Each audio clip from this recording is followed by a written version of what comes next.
Okay, നമുക്കിനി നമ്മളുടെ business റെഗുലേഷൻ്റെ 49ാമത്തെ സെഷനിലേക്ക് നീങ്ങാം. അതിൽ നമ്മൾ ആദ്യം കാണുന്നത് അൺപെയ്ഡ് സെല്ലറാണ്. എപ്പോഴും 2 മാർക്സിന് who is an unpaid seller ചോദിക്കാറുണ്ട്. നമുക്ക് അതിൻ്റെ ധാരണ ഉണ്ടെങ്കിൽ എളുപ്പം എഴുതാൻ പറ്റുന്നതാണ്. അൺപെയ്ഡ് സെല്ലർ എന്ന് വെച്ചാൽ ബയ്യർ പേ ചെയ്യാത്തതാണ് അൺപെയ്ഡ് സെല്ലർ, അല്ലേ? അതായത് നമ്മുടെ ഗുഡ്സ് ഡെലിവറി സെയിൽ നടത്തുന്ന ഗുഡ്സിൻ്റെ ഹോൾ പ്രൈസ് പേ ചെയ്യാത്തതും, ഇപ്പോൾ എന്തെങ്കിലും ഒരു പേ ചെയ്യാൻ ഒരു നെഗോഷ്യബിൾ ഇൻസ്ട്രുമെൻറ്റ് കൊടുത്തിട്ടുണ്ട്, പക്ഷെ അത് ഡിസോണർ ആയിപ്പോയി, ദറ്റ് മീൻസ് അതിപ്പോൾ റിജക്റ്റഡ് ആയിപ്പോയി, ആ ചെക്ക് ഇതായിപ്പോയി, നമ്മൾ ബൗൺസ് ചെയ്തിട്ടുണ്ടെങ്കിൽ അങ്ങനെയുള്ള സെല്ലറിനെയാണ് നമ്മൾ അൺപെയ്ഡ് സെല്ലർ കൊണ്ട് ഉദ്ദേശിക്കുന്നത്.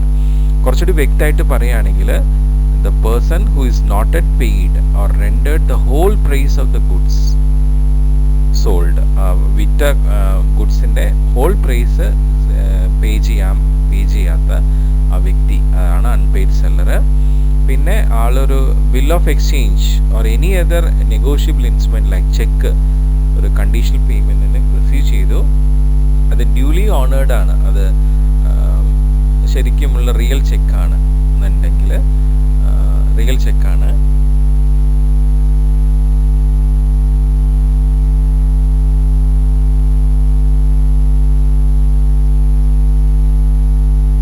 ചെക്ക് ആവണം ശരിക്കും, അതിലൂടെ അയാൾക്ക് പേയ്മെൻറ്റ് കിട്ടണം, അതാണ് ഉദ്ദേശിക്കുന്നത്. അപ്പോൾ അങ്ങനെ അല്ലാത്ത പക്ഷം അയാൾ അൺപെയ്ഡ് സെല്ലറാണ്.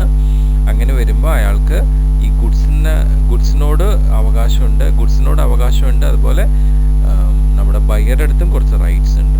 ഇനി ആ റൈറ്റ്സ് എന്തൊക്കെയാണെന്ന് നമുക്ക് നോക്കാം. ആദ്യം rights of an unpaid seller against the goods, അല്ലെ റൈറ്റ് ടു ലെയിൻ. എന്താണ് ലെയിൻ എന്ന് വെച്ചാൽ, ഈ നമ്മുടെ ബയ്യർ ഗുഡ്സിന് പേ ചെയ്യാത്ത പക്ഷം ആ ഗുഡ്സ് സെല്ലർക്ക് പ്രോസസ് ചെയ്ത് വെക്കാൻ, റിറ്റെയിൻ ചെയ്ത് വെക്കാനുള്ള റൈറ്റ്, അവകാശമുണ്ട്.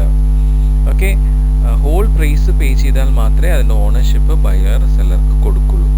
ഈ ലെയിൻ എന്ന് പറയുന്നത് general lien or particular lien ഉണ്ട്. ദറ്റ് മീൻസ് സപ്പോസ് ഇപ്പം ഗുഡ്സ് കൊടുത്തു കഴിഞ്ഞിട്ടാണ് അയാൾ പേ ചെയ്യാതിരിക്കുകയാണെങ്കിൽ ജനറൽ ലെയിൻ, ആ ബയ്യറുടെ സ്വന്തമായിട്ടുള്ള ഏതെങ്കിലും വസ്തു ഇയാൾ റീറ്റെയിൻ ചെയ്ത് വെക്കും. അതല്ല, ഗുഡ്സ് നമ്മുടെ സെല്ലറുടെ പൊസിഷനിലാണ്, പക്ഷെ ബയ്യർ പേ ചെയ്തില്ലെങ്കിൽ ആ പ്രോസസ് ചെയ്തിട്ടുള്ള ഗുഡ്സ് തന്നെ അയാൾക്ക് പിടിച്ചു വെക്കാം. അതാണ് പെർട്ടിക്കുലർ ലെയിൻ. ഓക്കെ, സോ ആ രീതിയിൽ റൈറ്റ് ഓഫ് ലെയിൻ വരുന്നുണ്ട്. ഓക്കെ,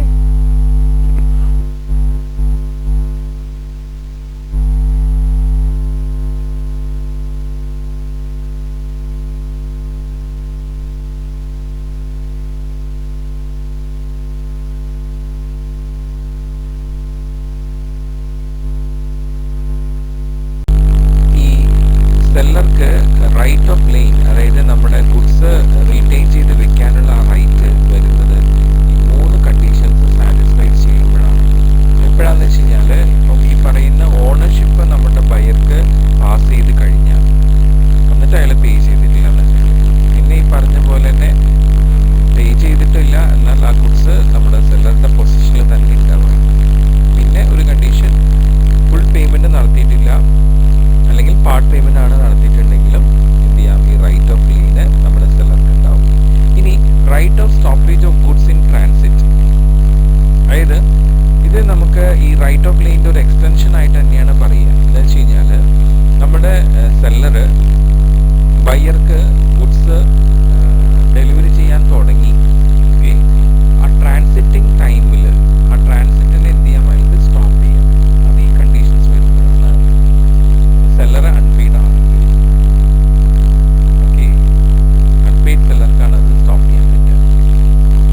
അത് മാത്രമല്ല, അത് ഡെലിവറി ചെയ്യാനായിട്ട് ഇങ്ങനെ മൂവ് ചെയ്തുകൊണ്ടിരിക്കുന്ന സമയത്താണ് സ്റ്റോപ്പ് ചെയ്യുന്നത്. പിന്നെ ഈ ഡെലിവറിക്ക് മൂവ് ചെയ്തുകൊണ്ടിരിക്കുന്ന സമയത്ത് സെല്ലർ അറിയാണ് ബയ്യർ ഇൻസ്റ്റോൾമെൻ്റ് ആയിരുന്നത്, അപ്പോൾ സ്റ്റോപ്പ് ചെയ്യാം. ഓക്കെ, അപ്പോൾ ആ രീതിയിലാണ് നമ്മളുടെ സെല്ലർക്ക് ഈ ഗുഡ്സ് ഇൻ ട്രാൻസിറ്റ് സ്റ്റോപ്പ് ചെയ്യാനുള്ള റൈറ്റ്സ് കിട്ടുന്നത്. പക്ഷേ ഈ ട്രാൻസിറ്റ് സ്റ്റോപ്പ് ചെയ്യാതെ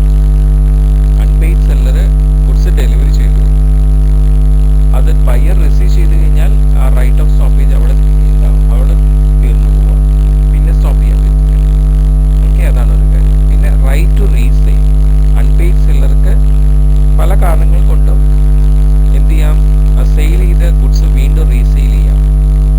നമ്മുടെ ഗുഡ്സ് പെരിഷബിൾ നേച്ചറുള്ള ഗുഡ്സ് ആണെങ്കിൽ. അതുപോലെ അയാൾക്ക് റീസെയിൽ ചെയ്യാനുള്ള ഒരു ഇൻറ്റൻഷൻ ഉണ്ടെങ്കിൽ, പിന്നെ ബയ്യർ ഡിഫോൾട്ട് വരുത്തിയിട്ട് എക്സ്പ്രസീവ്ലി അയാൾ റീസെയിൽ ചെയ്യാനുള്ള റൈറ്റ് നമ്മുടെ സെല്ലർക്ക് കൊടുക്കുകയാണെങ്കിൽ അയാൾക്ക് റീസെയിൽ ചെയ്യാം. ഓക്കെ,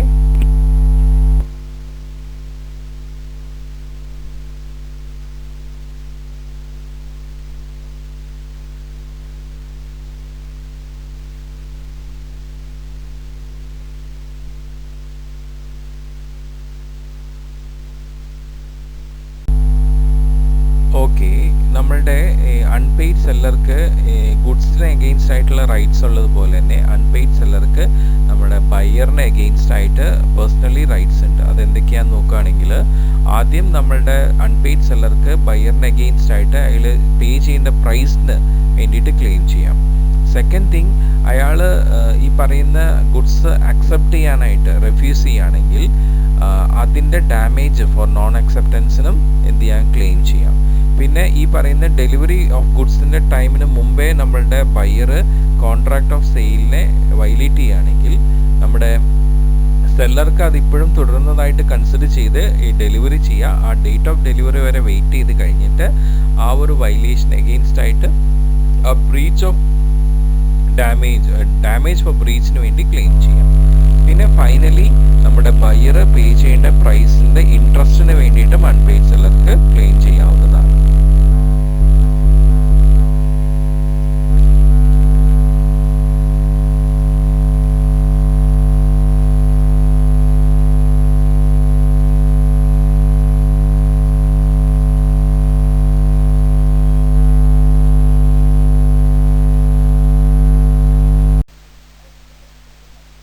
ഓക്കെ, നമുക്കിനി നെക്സ്റ്റ് നോക്കാനുള്ളത് ഓപ്ഷൻ സെയിലാണ്. ഓപ്ഷൻ സെയിൽ എന്ന് വെച്ചാൽ ഈ ലേലത്തിൽ സെയിൽ നടത്തുക എന്നുള്ള കാര്യമാണ്. പബ്ലിക്സിന് മുമ്പിൽ ലേലത്തിൽ സെയിൽ നടത്തുമ്പം അതിൽ ഏറ്റവും കൂടുതൽ പ്രൈസിൽ ആരാണ് ലേലം വിളിക്കുന്നത് അവരിലേക്ക് ആ സെയിൽ കൺഫേം ചെയ്യും. ഓക്കെ, അതിനെയാണ് നമ്മൾ ഓപ്ഷൻ സെയിൽ എന്ന് പറയുന്നത്. അങ്ങനെ ഓപ്ഷൻ സെയിൽ നടത്തുന്ന ആളെ നമ്മൾ ഓപ്ഷനീർ എന്ന് പറയുന്നു. ഓക്കെ, സോ ഈ പറയുന്ന ഓപ്ഷനീറും ഏത് ആണ് ഓപ്ഷൻ സെയിൽ നടത്തുന്ന ഗുഡ്സ് അതിൻ്റെ ഓണറും തമ്മിൽ ഒരു റിലേഷൻഷിപ്പ് ഉണ്ട്. അത് നമ്മുടെ പ്രിൻസിപ്പളും ഏജൻറ്റ് തമ്മിലുള്ള റിലേഷൻ പോലെയാണ്. അപ്പോൾ ഇങ്ങനെയുള്ള ഓപ്ഷൻ നമ്മൾ നടത്താനായിട്ട് ചില റൂൾസ് നമ്മൾ ഫോളോ ചെയ്യേണ്ടതുണ്ട്. അല്ല, ആദ്യം പറയുന്ന റൂൾ എന്ന് വെച്ച് കഴിഞ്ഞാൽ, ഇപ്പം നമുക്ക് കുറേയധികം ഗുഡ്സ് ഓപ്ഷനിലൂടെ സെയിൽ നടത്താനുണ്ടെങ്കിൽ അതിൽ ഓരോ ലോട്ടും നമ്മൾ സെപ്പറേറ്റ് ഒരു കോൺട്രാക്ട് ഓഫ് സെയിലായിട്ടാണ് കൺസിഡർ ചെയ്യുക. ഇനി സെക്കൻഡ് തിങ് എന്താണെന്ന് വെച്ച് കഴിഞ്ഞാൽ, നമ്മളുടെ ഓപ്ഷൻ കംപ്ലീറ്റ് ആവുന്നത് ഓപ്ഷനീർ അനൗൺസ് ചെയ്യും അത് കംപ്ലീറ്റ് ആയി എന്ന് പറഞ്ഞിട്ട്. എന്നാൽ മാത്രമാണ് അത് കംപ്ലീറ്റ് ആവുന്നത്. അത് കംപ്ലീറ്റ് ആയ ശേഷം ബയ്യർക്ക് ആ ഗുഡ്സിൻ്റെ ഓണർഷിപ്പ് ട്രാൻസ്ഫർ ചെയ്യും. ഇനി നമുക്ക് വളരെ പ്രധാനപ്പെട്ട ഒരു കാര്യം മനസ്സിലാക്കാനുള്ളത്, ഈ പറയുന്ന ഓപ്ഷനിൽ ഗുഡ്സ് ലേലം വിളിക്കാനുള്ള അധികാരം അത് നമ്മളുടെ ഓണർ ഓഫ് ദ ഗുഡ്സിൽ റിസർവ്ഡ് ആണ്. അപ്പോൾ അദ്ദേഹം അനുവാദം തന്നാൽ മാത്രമേ ഓപ്ഷനർക്ക് അയാളുടെ വസ്തുക്കൾ പബ്ലിക്കായിട്ട് ഓപ്ഷൻ നടത്തി സെയിൽ ചെയ്യാൻ പറ്റുള്ളൂ. അല്ലാതെ ഈ ഓണറുടെ അനുവാദം ഇല്ലാതെ ഒരിക്കലും നമ്മളുടെ ഈ പറയുന്ന ഓപ്ഷനർക്ക് പബ്ലിക്കിൽ സെയിൽ നടത്താൻ പറ്റില്ല. അങ്ങനെ നടത്തിയിട്ടുണ്ടെങ്കിൽ അതിനെ ബയ്യർ ഒരു ഫ്രോഡ് ആക്ടിവിറ്റി ആയിട്ടാണ് കൺസിഡർ ചെയ്യുക. പിന്നെ ചില സാഹചര്യങ്ങളിൽ ഈ സെല്ലറായിട്ടുള്ള ഓപ്ഷനർ ചിലപ്പോൾ നമ്മുടെ ഗുഡ്സിന് കൂടുതൽ പ്രൈസ് കിട്ടാൻ വേണ്ടിയിട്ട് പ്രിറ്റൻഡ് ചെയ്യാറുണ്ട്. അങ്ങനെ പ്രിറ്റൻഡ് ചെയ്ത് കഴിഞ്ഞാൽ അത് നമ്മുടെ ബയ്യറുടെ അറിവിലേക്ക് വന്നു കഴിഞ്ഞാൽ ബയ്യർക്ക് പിന്നീട് ആ ഒരു സെയില് വേണ്ട എന്ന് വെക്കാം. ഓക്കെ, അപ്പോൾ ഇത്രയും റൂൾസാണ് നമുക്ക് ഓപ്ഷനിൽ ഫോളോ ചെയ്യാനുള്ളത്.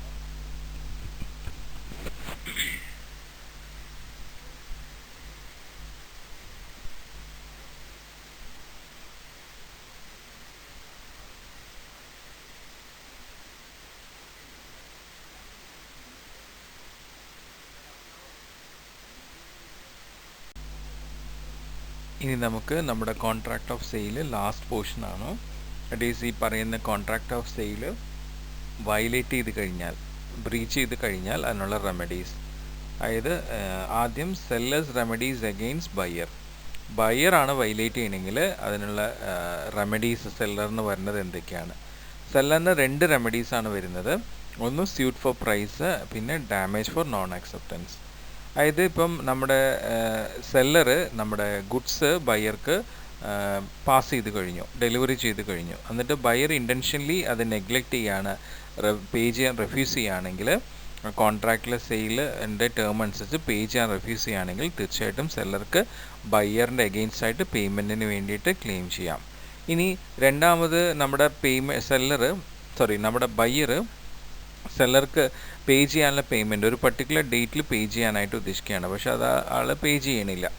അങ്ങനെ അത് റെഫ്യൂസ് ചെയ്യുകയാണെന്നുണ്ടെങ്കിൽ അതിന് ആ പ്രൈസ് റിക്കവർ ചെയ്യാൻ, ആ ഗുഡ്സിൻ്റെ പ്രൈസ് റിക്കവർ ചെയ്യാൻ സെല്ലർക്ക് ക്ലെയിം ചെയ്യാം. പിന്നെ ഫൈനലി നമ്മുടെ ബയ്യർ ഇങ്ങനെ പേ ചെയ്യാനായിട്ട്, സെല്ലർക്ക് പാർട്ട്ലി പേ ചെയ്യാനായിട്ട്, പാർട്ട്ലി ഒരു വേറെ ഏതെങ്കിലും രീതിയിൽ നെഗോഷ്യബിൾ ഇൻസ്ട്രുമെൻ്റ് ആയിട്ടോ പാർട്ട്ലി ക്യാഷ് ആയിട്ട് പേ ചെയ്യാനായിട്ട് റിക്വയർ ചെയ്തേക്കാണ്. എന്നിട്ടും അയാൾ പേ ചെയ്യുന്നില്ലെങ്കിൽ സെല്ലർക്ക് ആ ബയ്യറുടെ അഗെയിൻസ്റ്റ് എന്ത് ചെയ്യാം, ക്ലെയിം ചെയ്യാം പേയ്മെൻറ്റിന് വേണ്ടിയിട്ട്.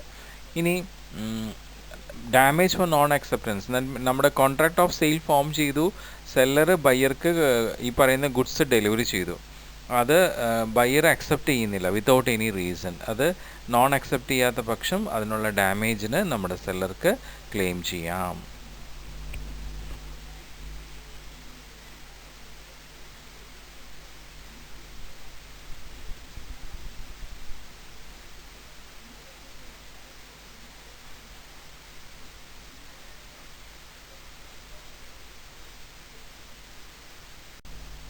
ഓക്കെ, നമ്മളുടെ ഈ ബയ്യർ ഡെലിവറി ചെയ്ത ഗുഡ്സ് അക്സെപ്റ്റ് ചെയ്തില്ല എന്നുണ്ടെങ്കിൽ ശരിക്കും നമ്മുടെ സെല്ലർക്ക് ഒരു ലോസ് സഫർ ചെയ്യുന്നുണ്ട്.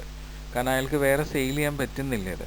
ഓക്കെ, സോ കാരണങ്ങളില്ലാതെയാണ് നമ്മളുടെ ബയ്യർ അത് അക്സെപ്റ്റ് ചെയ്യാതിരിക്കുന്നത്. അപ്പോൾ അങ്ങനെ വരുന്ന സാഹചര്യത്തിൽ ആ ഒരു ബ്രീച്ച് ഓഫ് കോൺട്രാക്റ്റിന് എഗെയിൻസ്റ്റ് ആയിട്ട് നമ്മുടെ സെല്ലർക്ക് എന്ത് ചെയ്യാം, ഈ പറയുന്ന ഡാമേജ് ക്ലെയിം ചെയ്യാം. ഈ ഡാമേജ് ക്ലെയിം ചെയ്യുന്ന കാര്യം ഓൾറെഡി നമ്മുടെ കോൺട്രാക്ട് ഓഫ് സെയിലിൽ മുന്നേ അഗ്രി ചെയ്തിട്ടുള്ള കാര്യമാണ്. അതനുസരിച്ചാണ് ആ ഒരു ഡാമേജ് ക്ലെയിം ചെയ്യുന്നത്. അത് കാൽക്കുലേറ്റ് ചെയ്യുന്ന സമയത്ത് നമ്മൾ ആ ഒരു ഡെലിവറി ചെയ്ത ഗുഡ്സിൻ്റെ ആ ഡെലിവറി ചെയ്ത ഡേറ്റിലുള്ള മാർക്കറ്റ് പ്രൈസും കൂടി നോക്കിയിട്ടാണ് ഡാമേജ് കാൽക്കുലേറ്റ് ചെയ്യുന്നത്. അപ്പോൾ ഇതൊക്കെയാണ് നമ്മുടെ സെല്ലറിന് ബയ്യറിൻ്റെ അഗെയിൻസ്റ്റ് ആയിട്ട് വരുന്ന റെമഡീസ്. ഓക്കെ, ഇനി നെക്സ്റ്റ് നമ്മുടെ ബയ്യർക്ക് സെല്ലർ അഗെയിൻസ്റ്റ് ആയിട്ട് വരുന്ന റെമഡീസ് എങ്ങനെയൊക്കെയാണ്. സപ്പോസ് ഇപ്പോൾ ആ കോൺട്രാക്ട് ഓഫ് സെയിൽ നിന്നും സെല്ലറാണ് വ്യതിചലിക്കുന്നുണ്ടെങ്കിൽ എന്തൊക്കെയാണ് ബയ്യർക്ക് കിട്ടുന്ന റെമഡീസ്. അതിൽ ആദ്യം നോൺ ഡെലിവറിക്ക് അഗെയിൻസ്റ്റ് ആയിട്ട് ഡാമേജ് ക്ലെയിം ചെയ്യാനുള്ള അവകാശം ബയ്യർക്കുണ്ട്.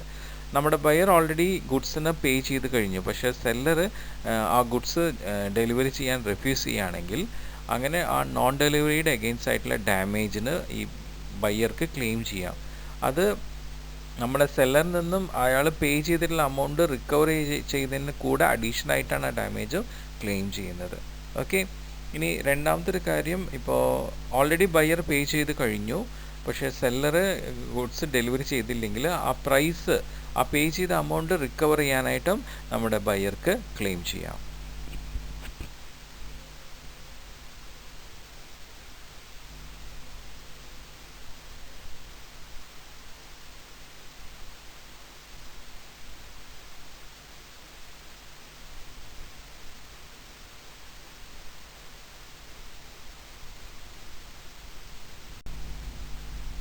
ഓക്കെ, ഇനി ലാസ്റ്റ് നമ്മളുടെ ബയ്യർക്ക് സെല്ലറിൻ്റെ അഗെയിൻസ്റ്റ് ആയിട്ട് ചില സ്പെസിഫിക് പെർഫോമൻസിന് വേണ്ടി ക്ലെയിം ചെയ്യാമെന്ന് പറയുന്നുണ്ട്. അതായത് ഇപ്പോൾ കോൺട്രാക്ട് ഓഫ് സെയിലിൽ ഇപ്പോൾ നമ്മൾ ഒരു ഗുഡ്സ് അസർട്ടൺ ചെയ്തു, ഇന്ന ഗുഡ്സ് ആണെന്ന് തീർച്ചപ്പെടുത്തി, അല്ലെങ്കിൽ ഒരു സ്പെസിഫിക് പെർഫോമൻസ് ആണ് വേണ്ടതെന്നുള്ളത് നമ്മൾ തീർച്ചപ്പെടുത്തി, പക്ഷേ അതല്ല നമ്മളുടെ ഈ സെല്ലർ പെർഫോം ചെയ്യുന്നുണ്ടെങ്കിൽ ആ സെല്ലറിൻ്റെ അഗെയിൻസ്റ്റ് ക്ലെയിം ചെയ്യാം ആ സ്പെസിഫിക് പെർഫോമൻസിന് വേണ്ടിയിട്ട്. അതാണ് ഈ ഒരു കണ്ടീഷൻ. ഓക്കെ, സോ ആ ഒരു സ്പെസിഫിക് പെർഫോമൻസ് എന്ന് പറയുന്നത് അത്ര വാല്യുബിൾ ആയിട്ടുള്ളതാണ്.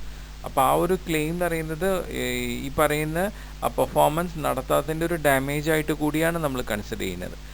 ഫോർ എക്സാമ്പിൾ, ഇപ്പോൾ നമ്മളൊരു ആർട്ടിസ്റ്റിൻ്റെ അടുത്ത് ഒരു സ്പെസിഫിക് ആയിട്ടുള്ള റെയർ പെയിൻറ്റിങ് വരച്ചു തരാനായിട്ട് പറഞ്ഞു ഡിസൈനൊക്കെ കാണിച്ചു കൊടുത്തു, പക്ഷേ ആ ആർട്ടിസ്റ്റ് അതല്ല വരച്ചിട്ടുണ്ടെങ്കിൽ അയാളുടെ അഗെയിൻസ്റ്റ് ക്ലെയിം ചെയ്യാം. അതുപോലെ ഒരു unique design piece of jewellery, ഒരു പർട്ടിക്കുലർ ജ്വല്ലറി ഐറ്റം നമ്മൾ ഡിസൈനൊക്കെ കാണിച്ച് കൺഫേം ചെയ്ത് പൈസയൊക്കെ കൊടുത്തു അത് പണിത് തരാനായിട്ട്, പക്ഷെ അതല്ല നമുക്ക് പണിത് തരണമെങ്കിൽ അയാളുടെ അഗെയിൻസ്റ്റ് ആയിട്ട് നമുക്ക് ക്ലെയിം ചെയ്യാം. അതാണ് ഈ സ്യൂട്ട് ഫോർ സ്പെസിഫിക് പെർഫോമൻസ്.